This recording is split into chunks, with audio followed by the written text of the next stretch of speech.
If you're thinking about moving to the Oregon coast, you're probably going to want to weigh out the pros and the cons, especially if you've never been there before. I've got a quick list updated for you for 2024 pros and cons living on the Oregon coast. Let's go.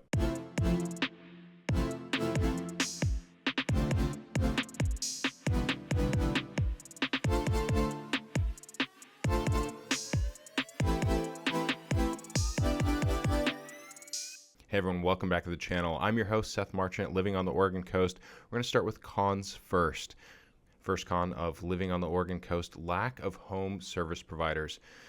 Now, if you're a renter, this won't matter to you because your landlord is typically going to take care of these things. But if you're going to be buying a home, like so many of the people that reach out to us from this YouTube channel, you're going to want to take this into account. Whether you're buying a home that's brand new, new build, or you're buying a fixer, at some point you're going to need somebody to help you to maintain your home. Whether it's a general contractor, plumber, electrician, roofer, there is not an abundance of these people along the Oregon coast, and labor is not exactly cheap either. And this is important to know because the coastal environment can be really harsh on homes. So it's probably a little bit more important to take care of your home and to be wary of maintenance than maybe some of the other places that you're coming from, like a California or a Texas, for example. The salt air, the wind, the moisture, all of these things break your home down faster, and you're going to need home service providers to either help you maintain or fix your home. So especially for you people looking for a fixer home, just know that wait time to schedule these people and cost is probably going to be a little bit higher than where you're coming from. And this takes me into the next con, which is the weather. The weather can be a bit extreme along the Oregon coast. You probably already know or have some sort of idea about what the weather's like here. A lot of people talk about the rain in Oregon, of course. So I don't think we need to touch on that. I will say that if you are trying to avoid rain or overcast, you can find about a full 2 months more of clear skies on the southern Oregon coast in Brookings as opposed to an Astoria on the northern Oregon coast. But what you might not know about that you'll need to watch out for, that's kind of feels like a newer thing, is some of the snow and the ice and the consequences of that. We're just coming off one of the bigger storms that we've had in the state of Oregon. I know the storm hit a lot of the country, but it hit Oregon pretty hard, especially with the ice. Now, the Oregon coast doesn't tend to see snow and ice very often. If it does see snow, it doesn't usually stick, usually just melts within a few hours. But over the last few years, we've been seeing a little bit more of that. And this storm that we had the past week, I probably saw more downed trees than I've probably seen in my entire life. And I drove a lot of Lincoln County. About 50% of Lincoln County, about the 50,000 people that live there, actually were without power for a pretty significant period of time. We also had a storm like this a couple of years ago in 2021, so starting to wonder if this is the new norm. And last year in 2022, probably saw about as much snow at the Oregon coast as I've seen in my life. A lot of places getting like 3 or 4 inches, and that snow actually sticking for a couple of days. So aside from the rain, we do actually have some pretty severe weather that you might want to account for if you plan to travel because roads are going to be closed, or if you need internet access or power or something like that, you might have to rely on like a generator or like a Starlink. Next con is going to be shopping. Regardless of where you're coming from, shopping's probably not going to be what you're used to. We do have one Costco here in Warrenton right next to Astoria. There's 3 Walmarts and maybe 4 or 5 Fred Meyers. If you're not familiar with Fred Meyer, it's similar to a Walmart. It's about 50 Fred Meyers throughout Oregon. It's a local chain. Beyond that, the shopping is pretty sparse. Not going to be a whole lot of, or really any specialty grocery stores, no Trader Joe's, Whole Foods, New Seasons, things like that. A lot of your shopping is going to be local, mom and pop type stuff. Don't worry though, you do have Amazon. Amazon is going to be delivering pretty much anywhere along the Oregon coast. And the next con is going to be real estate prices. Homes on the Oregon coast aren't exactly cheap, especially if you ask the locals. Prices have gone up quite a bit over the past 5 years. Now, of course, if you're coming from California, prices are going to be less expensive. Coming from Texas, they're going to be more expensive. Anywhere in between, kind of in the west, is probably going to be similar, going to be more expensive if you're coming from the Midwest. Depends on where you're coming from in the east, but in general, Oregon has a higher cost of living. Our utilities probably going to be slightly more expensive than where you're coming from. And so what are average home prices? Right around $500,000. A lot of the bigger towns, Seaside, Newport, Lincoln City, Florence, all the way down to Brookings, a lot of these towns are going to be right around 500,000 or so. Cheapest is going to be in Coos County, where their average is going to be under 400,000, maybe closer to 350,000. A lot of homes can also be very expensive, especially ones that have water views.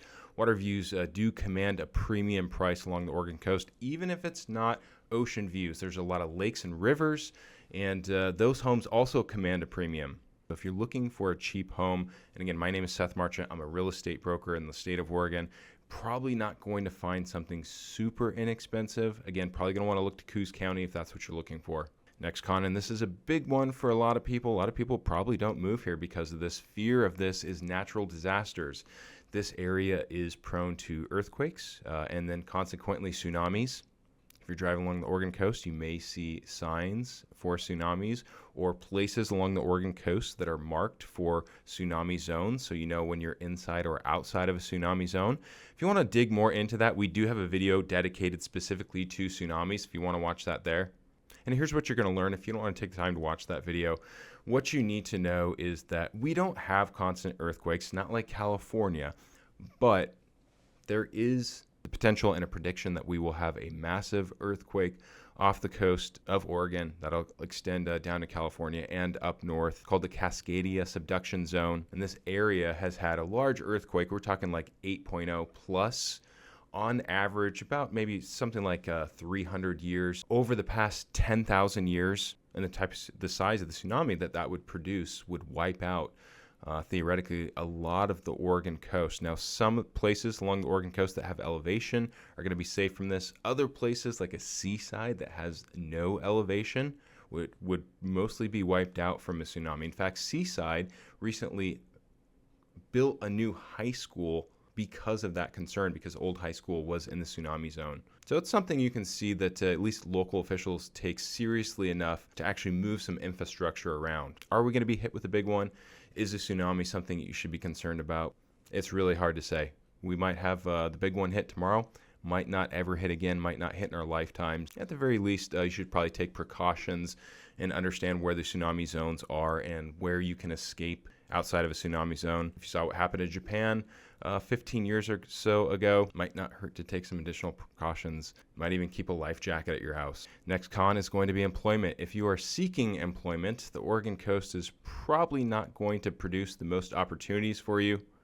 A lot of the job market, as you might imagine, revolves around tourism, other industries such as fishing. A lot of the towns along the Oregon coast, the bigger ones, are usually around like 10,000 people. So you don't exactly have the most robust economy, and those economies are really supported by the tourism. So there's not going to be a ton of job opportunities along the Oregon coast. Next one's going to be limited hospitals and airports. Now, you do have a major hospital in pretty much every big city along the Oregon coast, and for the most part, you're not going to be more than 30 or 45 minutes away from a major hospital. But you do hear some complaints about some of the hospitals along the Oregon coast, probably mostly the wait times, especially if you have to go in to see a specialist. All the major hospitals along the Oregon coast are not going to have every single type of specialist working full time. A lot of these hospitals are sourcing specialists from the valley, whether it's Portland or Eugene or Medford down south, which means you, the patient, will have to wait longer for appointments.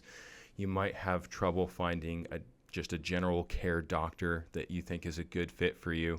So you will be close to most medical facilities, but as far as the service and the availability of those things, you do hear quite a few complaints about that. And then similarly, airports. You don't have airports, of course, along the Oregon coast. There is one exception, Coos Bay, North Bend. There is an airport. They've got a couple of flights. So most people that are using airports that are living along the Oregon coast are also traveling to the valley. So if you're the North Coast, you're going to use PDX in Portland. Central Coast, the Eugene Airport might make the most sense for you. And if you're on the southern Oregon coast, probably heading over to Medford. In a lot of these cases, you're going to be over 2 hours away from an airport. A lot of people like to keep it within an hour, hour and a half. Just not quite possible. Some cases, you're going to be 3 hours or more to an airport. And then finally, little one for you, gardening. We've heard that too. Gardening is difficult along the Oregon coast. You're probably going to need raised beds. You don't have the greatest soil necessarily for gardening. You're going to have to contend with things too, like wind, animals. You're going to have deer eating your plants. Not the biggest con in the world, but definitely something that we've heard. Okay, now let's get on to the pros. And by the way, before we get into the pros, my name is Seth Marchant. I'm a licensed broker in the state of Oregon. I've helped a lot of people buy homes along the Oregon coast.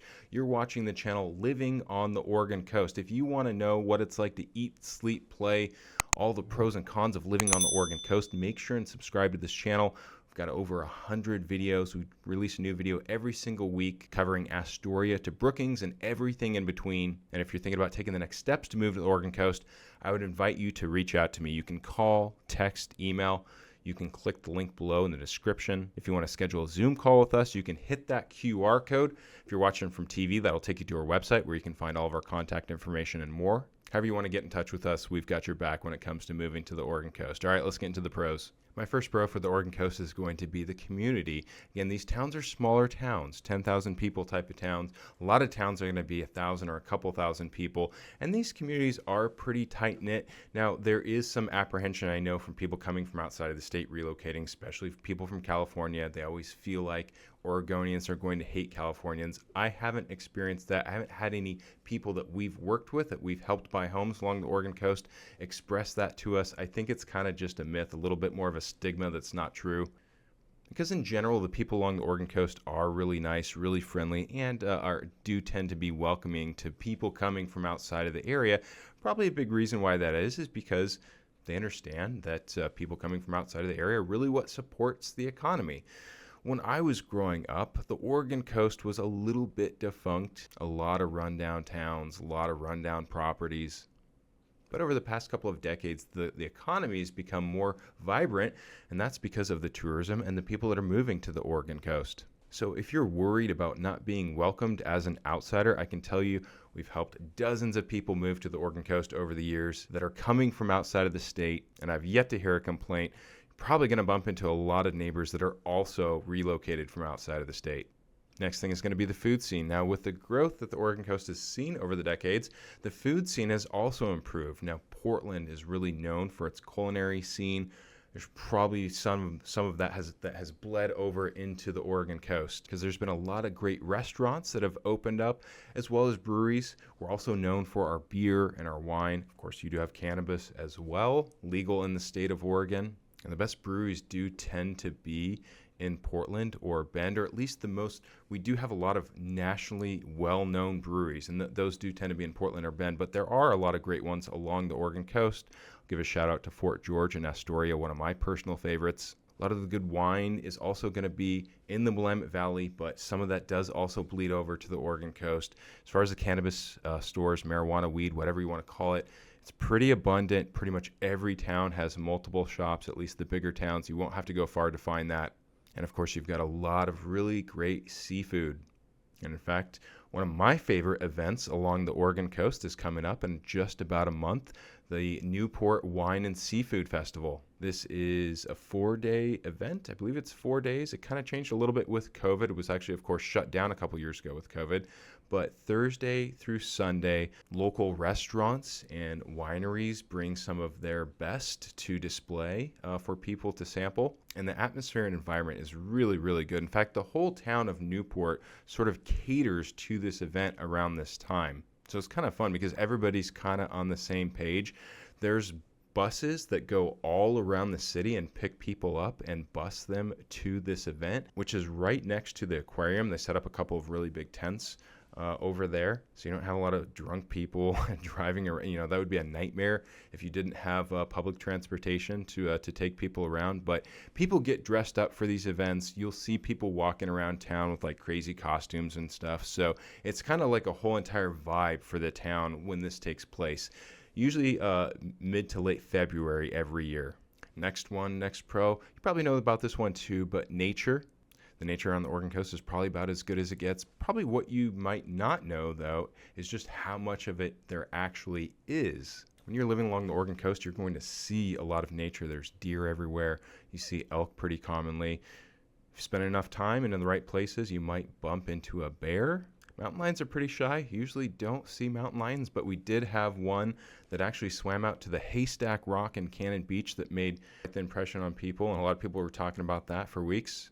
And then all the different places to explore nature. There's just no end to the hiking trails. Most us Oregonians, even that like to get out in nature and do things like myself, haven't experienced a fraction of what the Oregon coast has to offer. I have a lot of things on my bucket list. One that I'll name is hiking Tillamook Head. I think that's next on the list for me. Hiking Tillamook Head from South Seaside, you can hike all the way over through Ecola State Park down into Cannon Beach. Probably one of the more scenic hikes that you could take along the Oregon coast, but there's so many hikes. And the really great thing about this that you might not necessarily be able to infer online is it's not super crowded, not super busy in a lot of places. Even in the peak season, there's so many places you can find where there aren't crowds. And if you're coming from California, I'm sure you're going to appreciate that. Next one, air quality.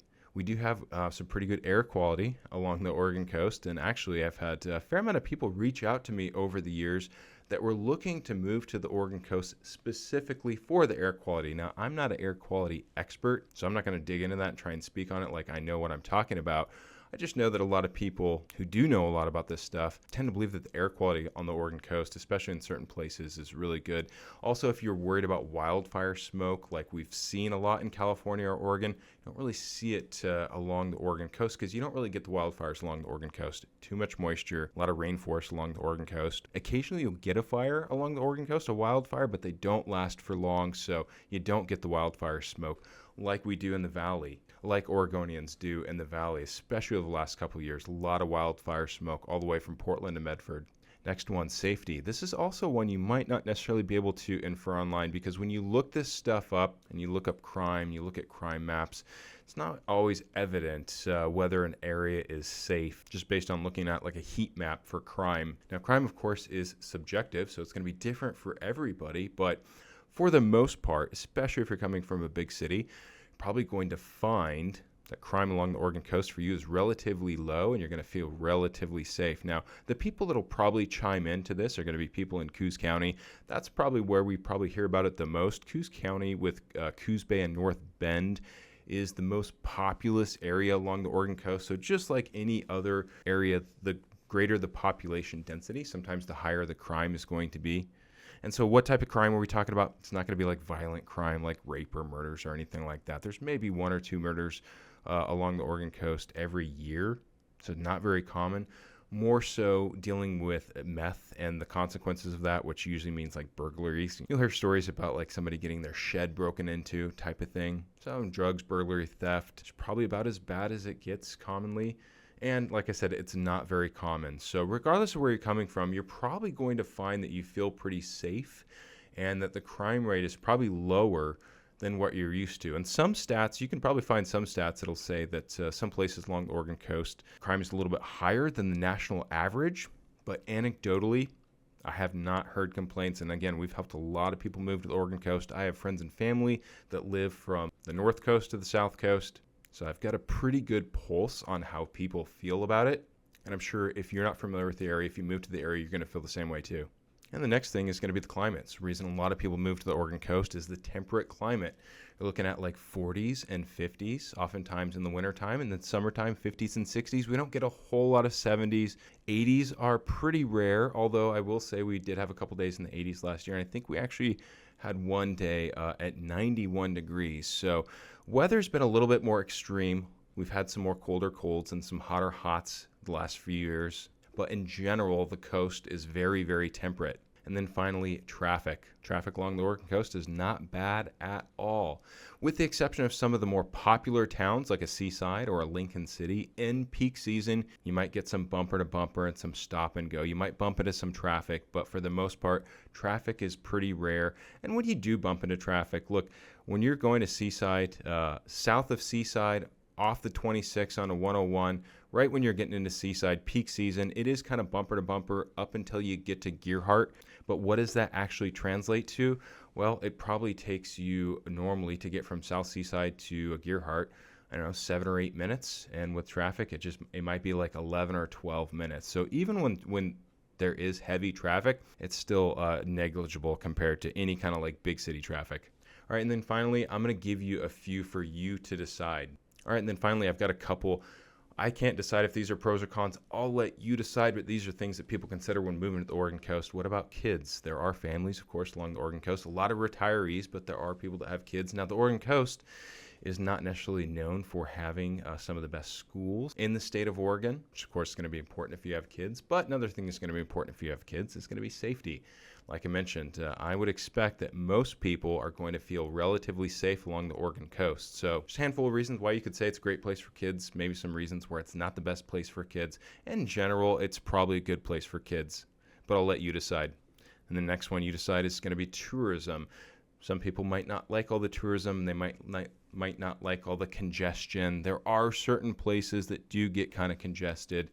Like I'm thinking like a Seaside, which is, historically a resort town. If you go down Broadway in the peak season, it's kind of like wall to wall people, especially when you get out on the beach. Whereas in the wintertime, it's pretty quiet. And another thing that you might want to take in consideration is that you're going to have a lot of short-term rentals along the Oregon coast that cater to these tourists. So some people don't want to live next to a short-term rental and live next to a house that's going to have a lot of parties and ragers every weekend. And if that's something that you're worried about, oftentimes we are able to determine if a place has a short-term vacation permit. So you can at least have the expectation of knowing if there's going to be that potential, or you can at least know how to avoid it. And then finally, taxes. So we don't have any sales tax here, but income, unless you're retired, income tax is going to be higher in the state of Oregon than a lot of places. So that's the trade-off, not paying any sales tax, which is nice. It's really nice to pay the price that you see at the cash register. But if you're a higher income earner, unless you're coming from California, you might pay a little bit more in income taxes. All right, I hope that helped you get a better understanding of the pros and cons living on the Oregon coast. Again, my name is Seth Marchant, licensed broker in the state of Oregon. If you're still watching this video, if you've watched all the way through to the end, make sure and subscribe so you see more videos like this. And again, I invite you to reach out to me if you have questions about buying a home along the Oregon coast, really anything at all. Give us a call, shoot us a text, send us an email, whatever's easiest for you. And until next time, take care, everyone.